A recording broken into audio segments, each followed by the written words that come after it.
saat ini kami membawa hati kami, hidup kami Tuhan. Tidak ada yang lebih berharga selain kami yang mengenal pribadi-Mu Tuhan. Itulah yang kami inginkan. Terima kasih Tuhan.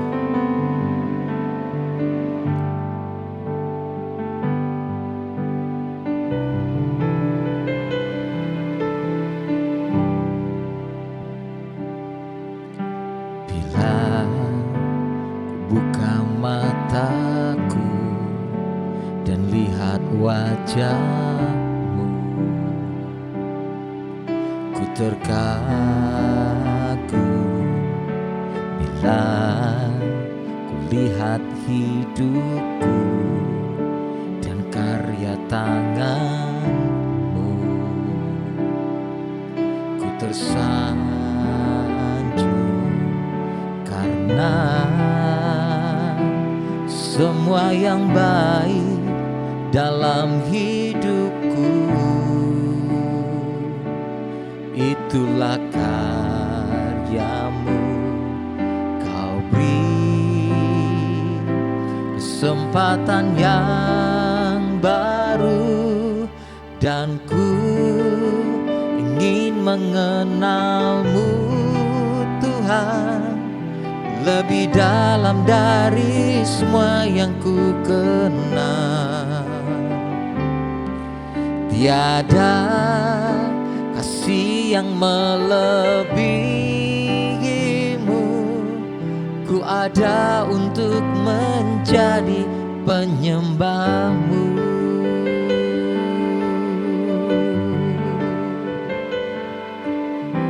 Bila ku buka mataku dan lihat wajah-Mu,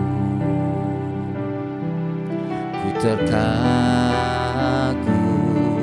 bila ku lihat hidupku dan karya tangan-Mu. Ku tersanjung karena semua yang baik dalam hidupku, itulah karya-Mu. Kau beri kesempatan yang baru dan ku ingin mengenal-Mu Tuhan lebih dalam dari semua yang ku kenal. Tiada kasih yang melebihi-Mu. Ku ada untuk menjadi penyembah-Mu, oh, dan ku ingin mengenal-Mu Tuhan lebih dalam dari semua yang ku kenal. Tiada kasih yang melebihi-Mu. Ku ada untuk menjadi penyembah-Mu Tuhan. Bawaku lebih lagi, bawaku lebih lagi mengenal pribadi-Mu Tuhan. Bukan karena kekuatanku, bukan karena kuat gagahku, karena Roh-Mu Tuhan menuntun kami, membimbing kami mengenal-Mu Tuhan. Haleluya.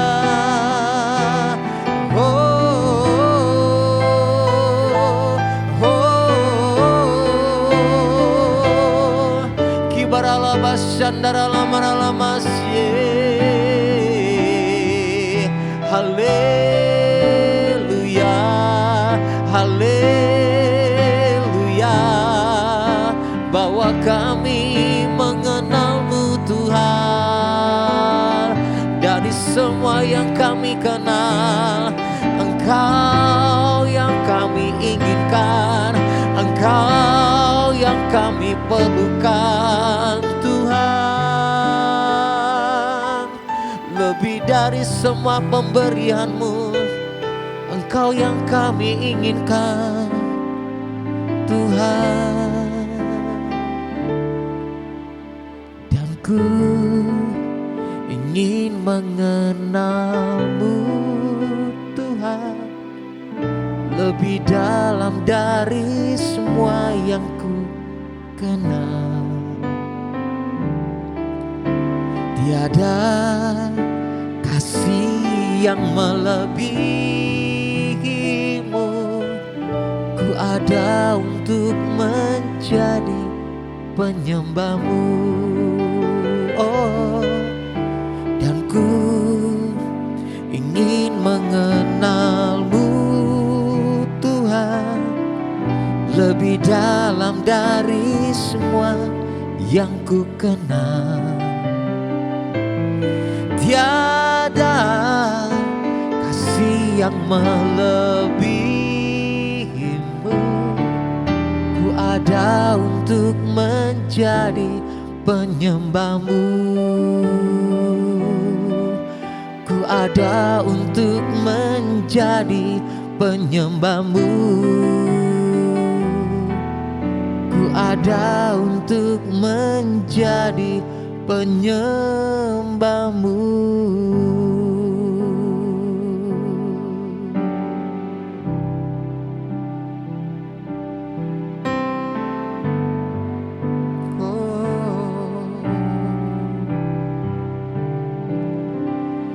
Kini aku percaya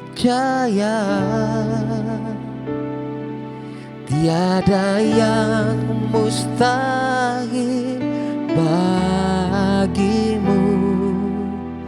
Kuasa-Mu kuatkanku, dasarku berharap. Kini aku berserah pada rancangan-Mu bagiku.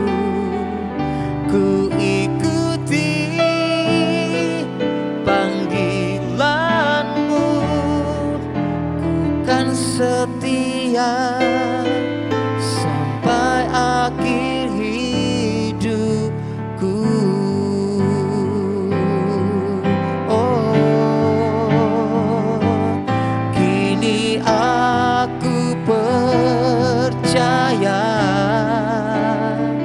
tiada yang mustahil bagi-Mu.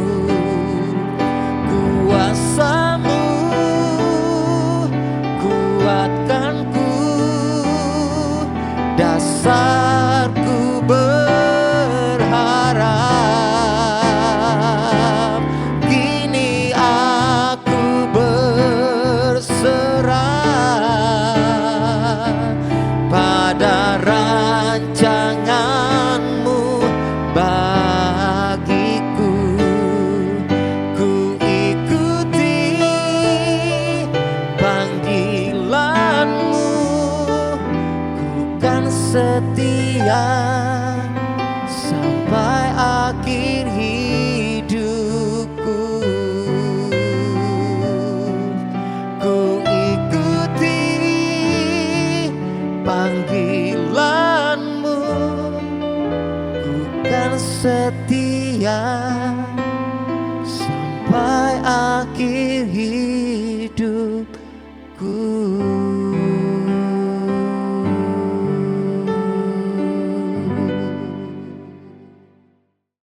Shalom jemaat Tuhan. Senang dapat berjumpa kembali di dalam renungan kita pada hari ini. Sebelum kita memasuki renungan kita pada hari ini, saya mengajak setiap jemaat Tuhan untuk kita sama-sama bersatu di dalam doa. Bapa di dalam sorga, Kami mengucap syukur kepadamu Tuhan pada saat ini, hari ini. Terima kasih untuk kasih dan anugerah Tuhan, kemurahan Tuhan atas kehidupan kami. Kami memohon kepadamu Tuhan, agar tuntunan kuasa Roh Kudus-Mu Tuhan, menolong setiap kami untuk dapat mengerti akan rencana dan kehendak Tuhan di dalam setiap kehidupan kami. Bila Roh Kudus-Mu Tuhan, menolong kami mengerti akan rahasia kerajaan Allah di dalam setiap kehidupan kami. Kami menyambut kebenaran firman-Mu Tuhan pada saat ini. Di dalam nama Tuhan kami Yesus Kristus, kami berdoa. Amin. Jemaat Tuhan, renungan kita pada hari ini terambil di dalam kitab Lukas pasal yang ke-5 ayat yang ke-8. Lukas pasal yang ke-5 ayat yang ke-8. Ketika Simon Petrus melihat hal itu, ia pun tersungkur di depan Yesus dan berkata, "Tuhan, pergilah daripadaku, karena aku ini seorang berdosa." Dari bagian firman Tuhan, Lukas pasal yang ke-5, ayat yang ke-8, saya akan membagi ke dalam dua bagian.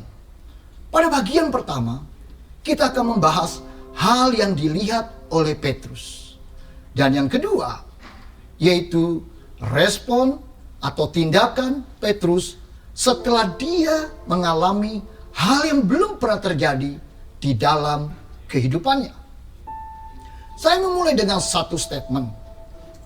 Keajaiban mungkin datang bahkan tanpa pernah kita menyadarinya.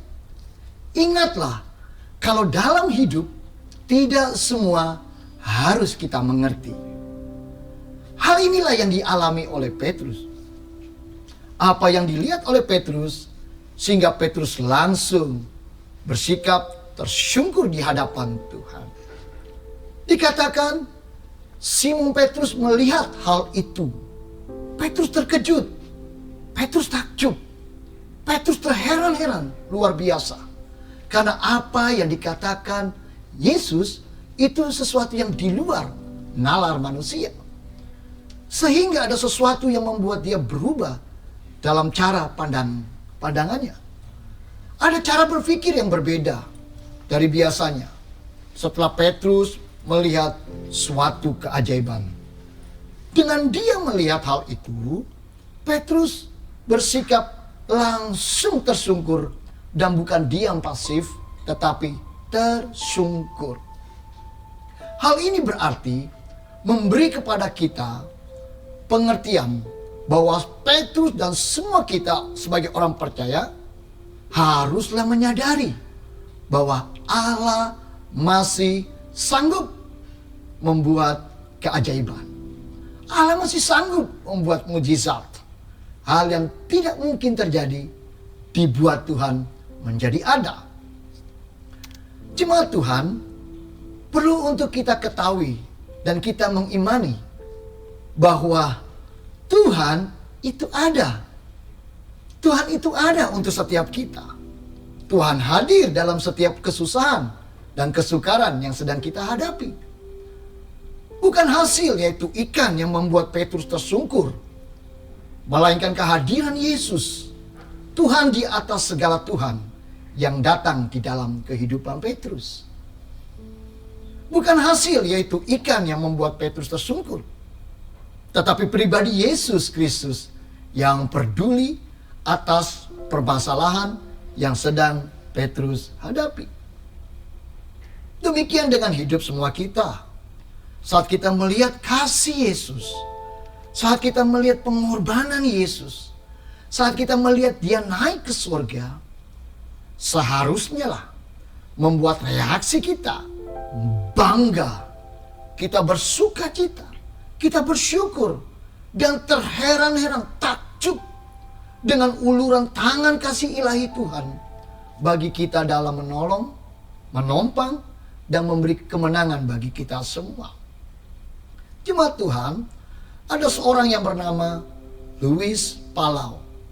Dia berkata, satu pertemuan dengan Yesus Kristus sudah cukup untuk mengubahmu secara instan dan untuk selamanya. Sepatutnya lah kita memberi diri kita selalu bersyukur kepadanya dengan memberikan penghormatan, merendahkan diri kita di hadapannya, mempercayai keberadaannya yang ajaib atas setiap kehidupan kita. Percaya bahwa Dia ada untuk menolong kita. Percayalah Dia ada untuk memimpin hidup setiap kita. Percayalah Dia ada untuk menuntun setiap diri kita masing-masing. Dia menyertai kita. Tidak hanya cukup sampai di situ, Dia juga memberkati setiap kehidupan kita. Dia menyediakan segala hal yang kita perlukan dan yang kita butuhkan. Bapak Ibu jemaat Tuhan, Petrus sadar apa yang dia lihat bukanlah perkara biasa. Bukanlah hasil biasa-biasa. Tetapi semua itu terjadi karena kehadiran dan campur tangan Sang Ilahi, yaitu pemilik kehidupan. Apabila saudara dan saya, jemaat Tuhan, senantiasa rindu ingin melihat hal-hal yang di luar kebiasaan kita, maka yang perlu kita kerjakan dan yang kita lakukan adalah mengundang Dia, mengajak Dia terlibat di dalam kehidupan kita, menerima Dia, serta memohon kepadanya untuk ambil bagian dalam setiap perkara dan keadaan yang kita serahkan semua kepada Tuhan.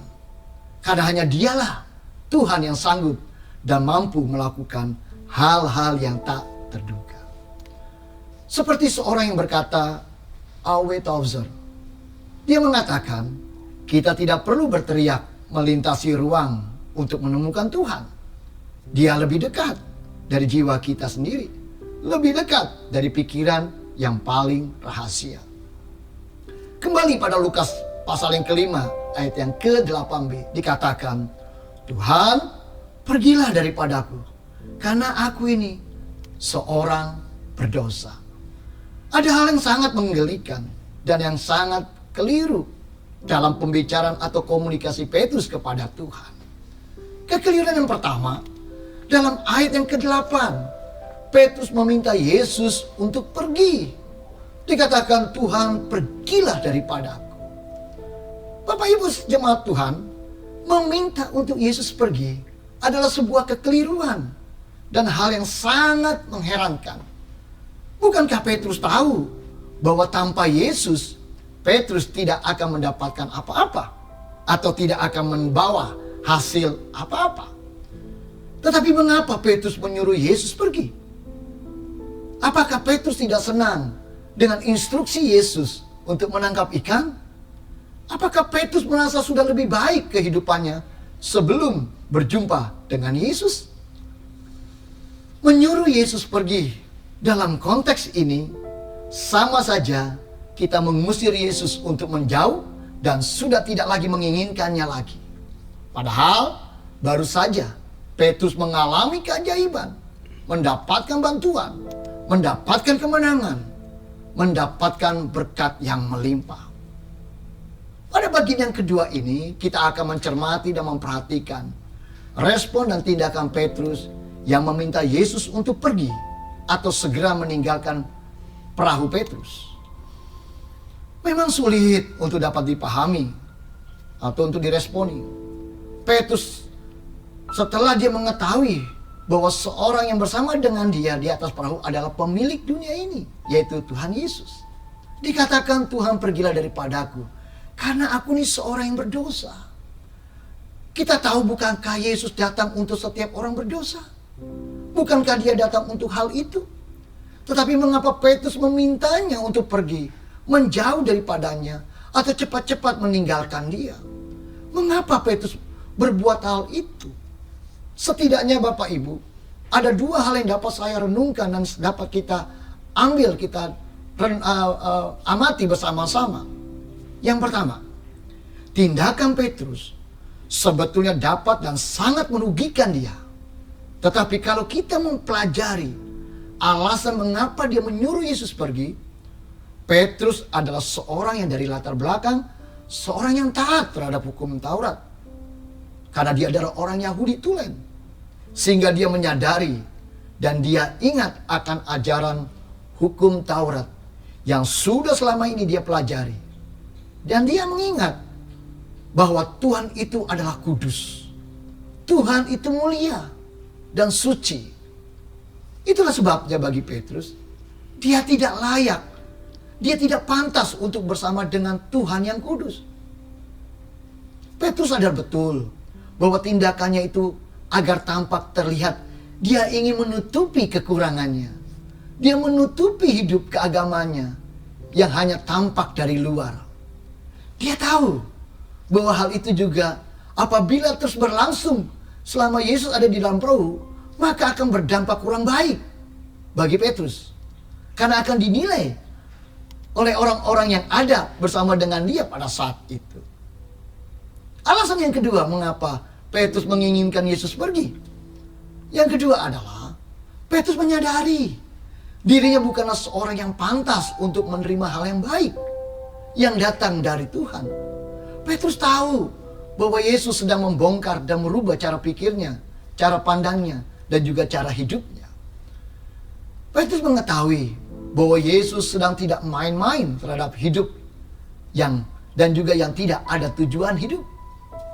Itulah sebabnya Bapak Ibu saudara-saudara kasih Tuhan, hanya melalui pertobatan dan iman di dalam Kristus Yesus, seseorang bisa diselamatkan. Dan tidak ada aktivitas keagamaan yang cukup. Hanya iman yang benar kepada Yesus Kristus sajalah yang dibenarkan oleh Allah. Hal ini disampaikan dalam tulisan Raffi Zakaria. Dengar baik-baik. Bila mana kesempatan Yesus hadir dalam hidupmu, jangan abaikan dia. Jangan menyuruhnya untuk pergi.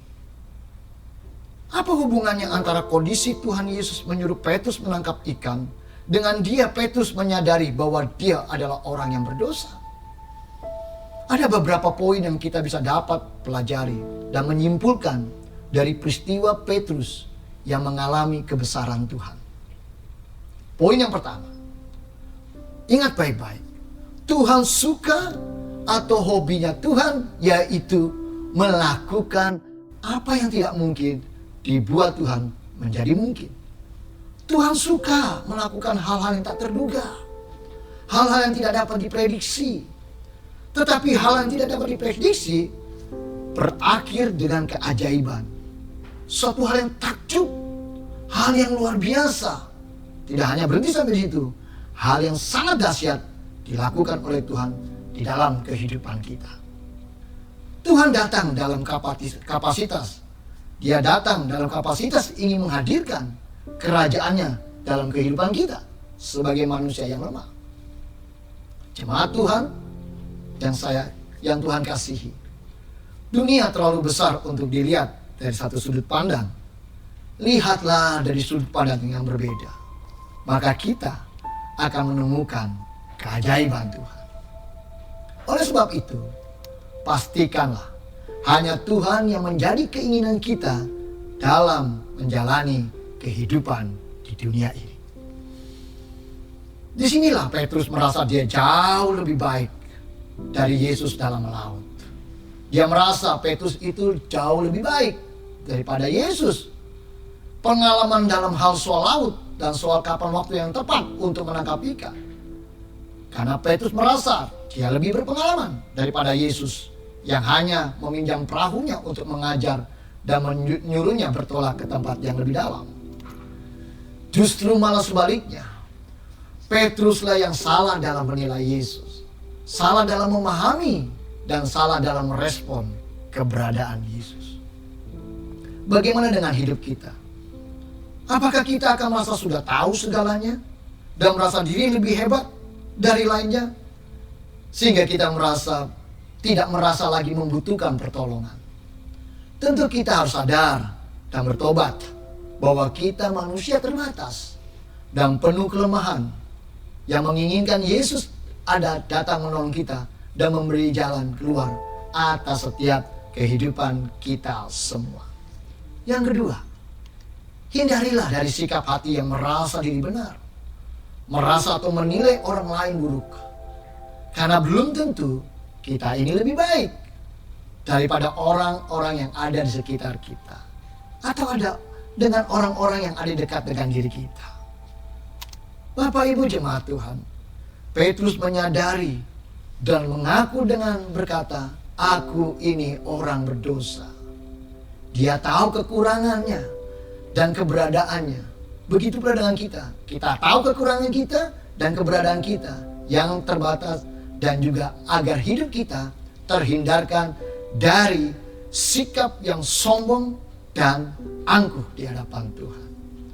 Kita harus rajin-rajin introspeksi diri, rajin-rajin mengevaluasi diri, rajin-rajinlah kita mengaku bahwa kita ini orang berdosa dan masih suka melakukan hal-hal yang jahat di hadapan Tuhan. Dan juga bukan kita rajin menghakimi dosa orang lain dan rajin menilai dosa orang lain. Lihat sikap Petrus. Dia belum lama mengenali Yesus, tetapi dia berani mengungkapkan keterbatasannya. Walau ada gengsinya, walau ada ego, tetapi dia menyadarinya tanpa Yesus dia bukanlah siapa-siapa. Biarlah renungan saat ini menolong kita, menolong saudara dan saya, membawa kita semua kepada pertumbuhan yang Tuhan kehendaki atas setiap kehidupan kita semua. Saya ingin mengajak setiap jemaat Tuhan, mari kita satu di dalam doa. Bapa kami yang ada di dalam sorga, kami menyadari akan keberadaan kami di hadapan-Mu ya Tuhan. Itulah sebabnya kami ini adalah orang yang berdosa di hadapan. Kami memohon pengampunan di hadapan Tuhan. Kami memohon kasih dan anugerah Tuhan melawat setiap kami. Kami membutuhkan kuasa-Mu Tuhan untuk menompang setiap kami. Kami percaya bahwa Engkau Tuhan yang ada, yang hadir selalu di dalam setiap kehidupan kami. Engkau hadir untuk menyambut kami. Engkau hadir untuk melakukan hal yang tidak mungkin Kau buat menjadi mungkin. Engkau hadir untuk melakukan segala sesuatu untuk menolong kami, menghindarkan kami dari segala hal-hal yang tidak Kau inginkan. Engkau hadir untuk membantu kami. Engkau hadir memberikan kemampuan serta kemenangan di dalam setiap kehidupan kami. Pada saat ini Tuhan, Hamba-Mu berdoa buat semua kami, jemaat Tuhan. Biarlah Tuhan kasih dan anugerah-Mu Tuhan menolong kami hingga kami dapat mampu berdiri seperti yang Kau inginkan di dalam kehidupan kami. Memberkati setiap umat-Mu Tuhan dimanapun berada. Kau tolong, Kau jamah. Kau memberkati mereka ya Tuhan. Dalam setiap aktivitas yang mereka kerjakan dan mereka lakukan, Tuhan Kau adalah Allah yang memberikan jalan keluar serta kemenangan di dalam setiap kehidupan umat-Mu ya Bapa. Terima kasih Tuhan. Materaikan perenungan kami pada saat ini di dalam nama Tuhan kami Yesus Kristus. Kami bersyukur dan berdoa. Haleluya. Amin. Kini aku berserah